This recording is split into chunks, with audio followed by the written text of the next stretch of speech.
The population of Perth has been growing at a steady 7% per annum over the last few years.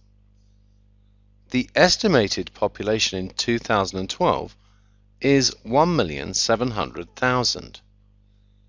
If the population continued to grow at 7% over the 5 years from 2012, what would the population then be? If we consider the current population as 100%, then in the next year we'd add 7%, giving us 107%.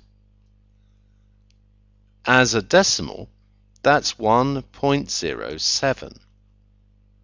So if we wanted to calculate the population after 1 year, that would be 1,700,000 times 1.07.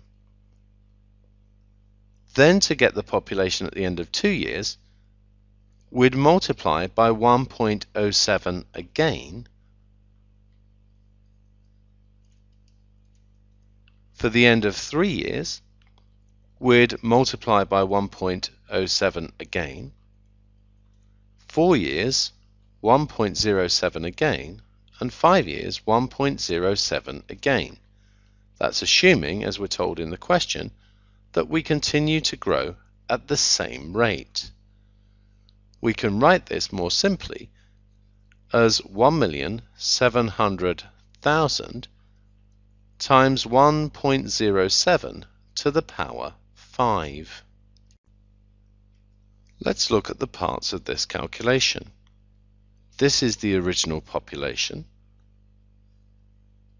This is the increase in 1 year, 107% expressed as a decimal, and this is the number of years. We can always use a calculation of this type for this type of problem.